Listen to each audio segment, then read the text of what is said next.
حديث البلد مع باتريك بوافر دارفور.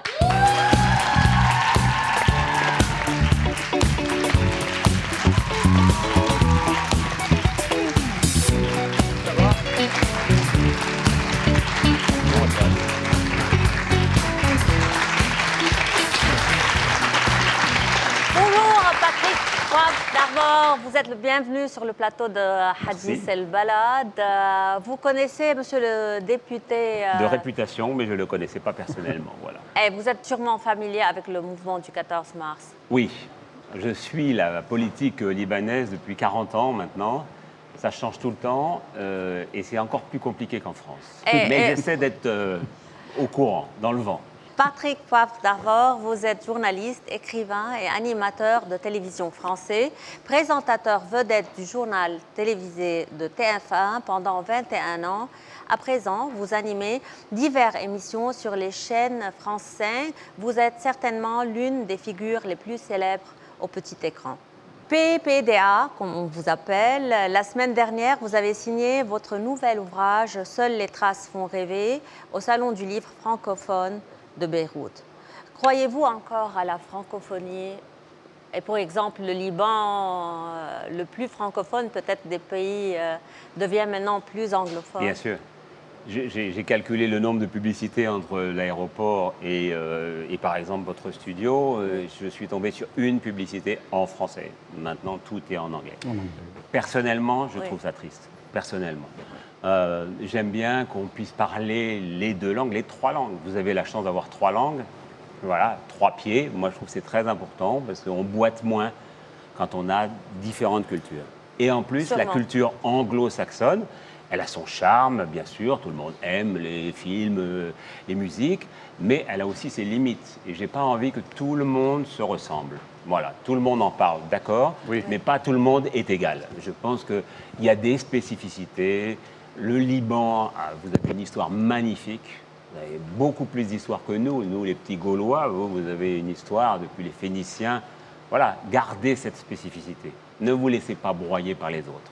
Monsieur Zahra, vous êtes anglophone ou plutôt francophone? يعني mixte. Mixte.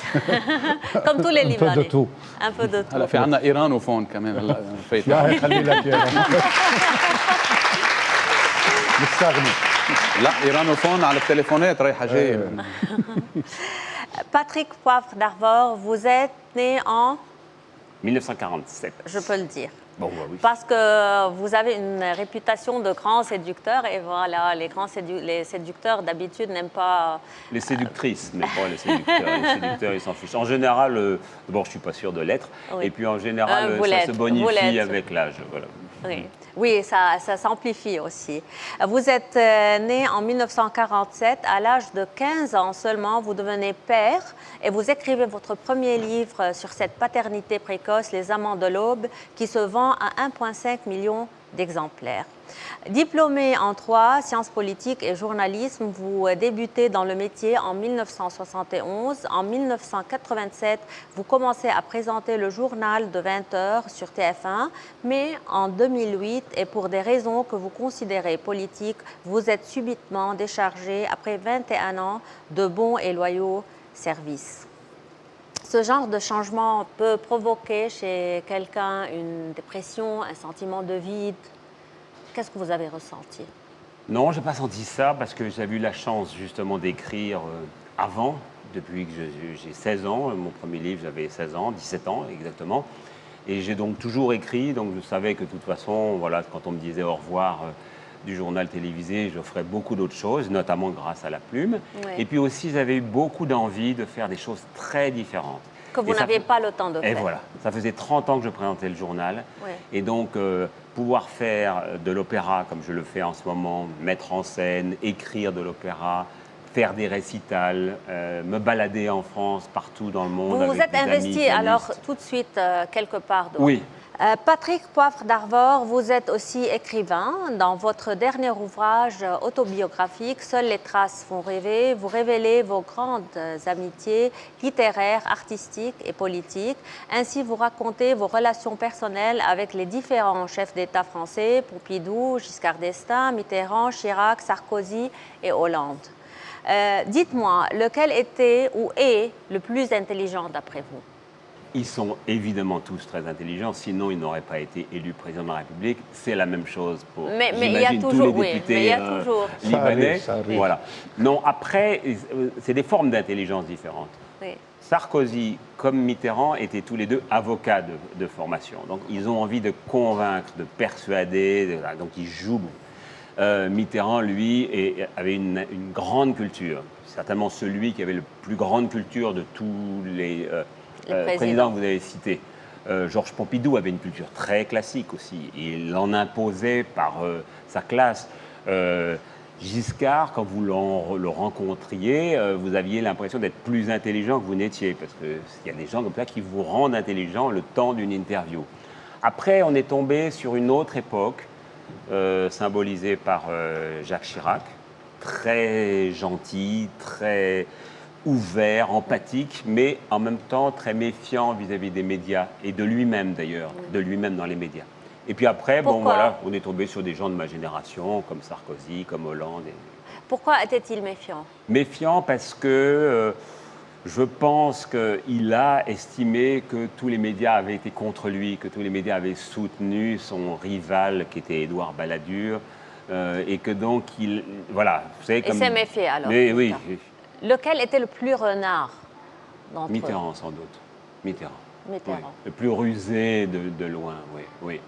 Oui, par exemple, le rapport qu'il avait avec les communistes français, et il les a fait venir au gouvernement, il les a embrassés, lui, comme Shakespeare, mais pour mieux les étouffer. Oui. Donc c'était, oui, c'est, je pense, certainement le plus machiavélique. Oui. Lequel est le plus renard au Liban, le plus rusé, M. Zahra? Oui. Au temps actuel, Oui, M. Berry. M. Berry. Of course. Lequel est le plus stratège? Pas les deux actuels. Chirac a été assez stratège, oui. Oui. Chirac. Le plus impulsif? Sarkozy. Sarkozy. Le plus coureur de jupons? Ça, j'ai mon idée, mais je la garde pour moi, parce que c'est la vie privée. Oui. Lequel a profité le plus de sa position pour faire de l'argent? Aucun, pendant qu'ils étaient au pouvoir. Vraiment aucun. Personne n'a dit qu'il y avait de corruption sur tel ou tel. Après, il y a des gens qui ont un tropisme, qui aiment l'argent et qui le disent d'ailleurs sans complexe. Nicolas Sarkozy le dit, il dit maintenant je veux faire de l'argent, il le dit. Lequel a fait le plus d'erreurs d'après vous? Oh, c'est difficile à dire parce que... Mais vous êtes diplomate. Non, c'est pas ça. Ils ont tous fait beaucoup d'erreurs. Ils ont fait énormément d'erreurs. Vous savez, par exemple, Mitterrand, il s'est présenté 3 fois à la présidence de la République. Il a été élu la 3e fois. Chirac, 3 fois. Il a été élu la 3e fois. Et donc, ça veut dire qu'ils ont fait des erreurs avant. Oui. Mais après, ils font des erreurs, mais qui sont rattrapées par le temps. Ce qui me frappe aujourd'hui, c'est que le temps efface tout. On oublie tout ce qui a été dit il y a même 1 mois de la part de l'actuel président. Et Sarkozy était très intéressant parce qu'il est ce qu'on appelle en français hypermnésique, c'est-à-dire il a une mémoire incroyable. Mais il jouait beaucoup avec l'absence de mémoire des électeurs. Les gens oublient toujours ce qu'on leur dit 6 mois plus tôt. Donc, vous voyez, c'est comme ça. Mais c'est peut-être comme ça aussi au Liban. Les promesses et tout. Les promesses, Oui. voilà. Bien, je venais de vous dire que vous êtes séducteur et ça se voit sur la couverture de votre livre, Patrick Poivre d'Arvor. Seules les traces font rêver. Souvenirs et portraits de Patrick Poivre d'Arvor. Édition Robert Laffont, une œuvre autobiographique chargée de confessions, nostalgie et secrets de la vie d'un grand journaliste et ses rencontres avec divers hommes de lettres et de pouvoir en vente dans toutes les librairies. C'est très difficile d'être séducteur avec vous parce que vous mettez un livre devant votre tête. Comment voulez-vous qu'on essaie de vous regarder? Mais si le livre est aussi précieux, j'ai l'honneur de le faire. Vraiment. C'est gentil. Merci. PPDA, vous êtes le père de 7 enfants, dont 3 sont malheureusement décédés prématurément. Durant votre vie professionnelle, vous avez été le sujet de quelques controverses, mais c'est votre vie privée qui est un sujet habituel de la presse à scandale.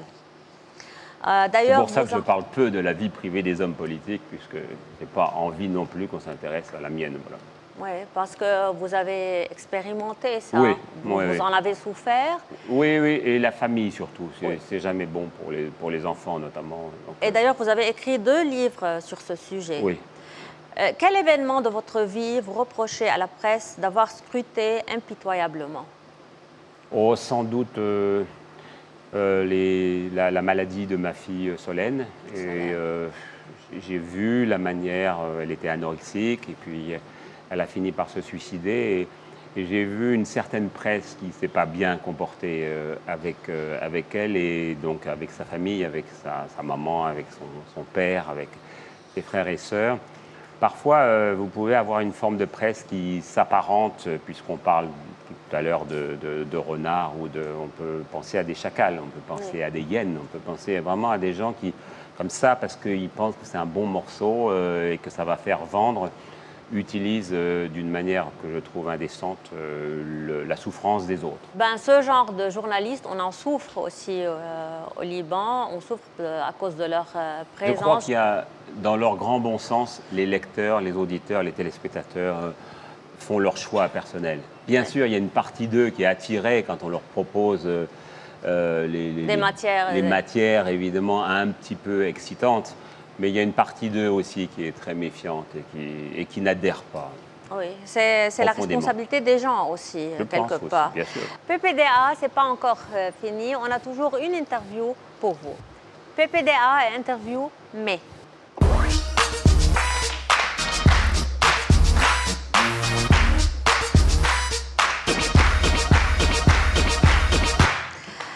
PPDA, vous vous dites, j'aurais pu être président de la République, mais... Juin, juillet, août, septembre. Mais ça dure que 5 ans, voilà. Donc c'est bien, mais après, qu'est-ce qu'on devient quand on est ex-président? Là, ce que vous faites Oui, dure... ça dure plus longtemps. Éternellement. J'ai du talent, mais... Mais j'ai eu de la chance aussi. Bravo. Je suis tombée amoureux plusieurs fois, mais... Personne me ramassait.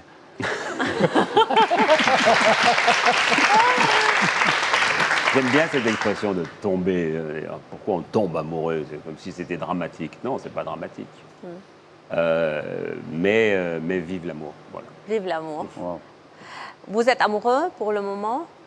Je vous ai dit que je ne parlais pas de la vie privée des autres, donc je ne parle pas de la mienne. Vous avez appris à plusieurs reprises de ne plus le faire. Le monde est fou, mais... Mais il se soigne, je pense. Le journal télévisé, je l'ai fait pendant des années, mais... Mais il n'y a pas que ça dans la vie, vraiment, il n'y a pas que ça. Je connais le Liban, mais...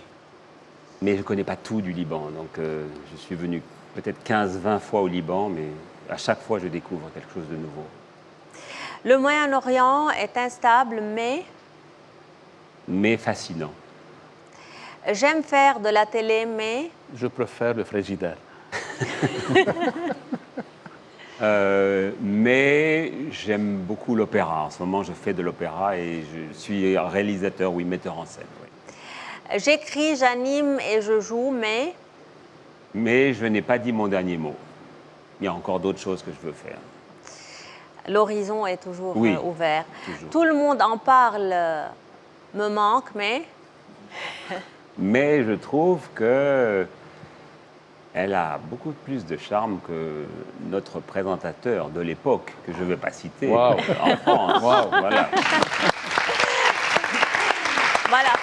Là, we are fishing for a compliment, as they say. We are Oui, fishing oui, for oui. a compliment.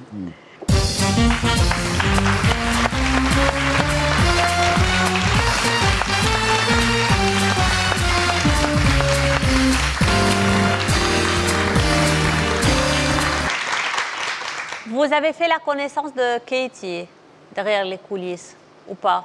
Je ne crois pas, peut-être. Alors, elle vient maintenant. Ah, d'accord. Katie!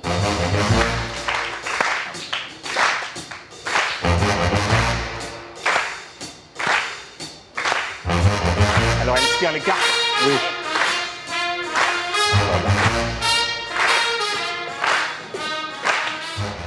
De quoi il s'agit? Alors, on me demande de présenter le lancement du journal télévisé, comme je le faisais dans le passé, mais cette fois-ci du plateau de votre émission. Ben, ça tombe bien parce qu'on a la musique du générique Wow. du journal de TF1.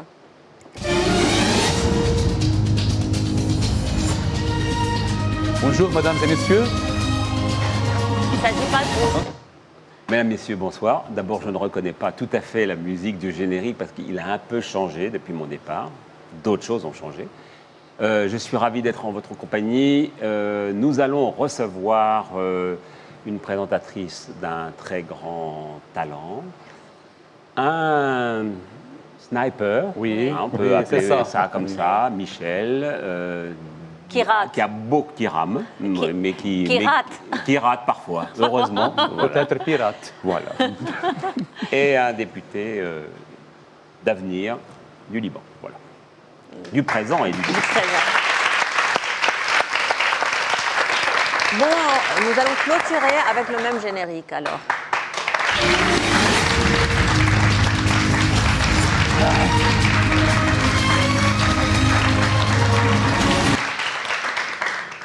PPDA, merci de votre visite, merci d'être venu sur le plateau de Hadith El Balad. C'était une chance de vous voir parmi nous, un grand journaliste et écrivain et certainement une légende du petit écran. Un grand merci aussi à Marielle Saloum, l'attachée de presse à l'Institut français, qui a rendu cette rencontre possible, en espérant de vous recevoir bientôt.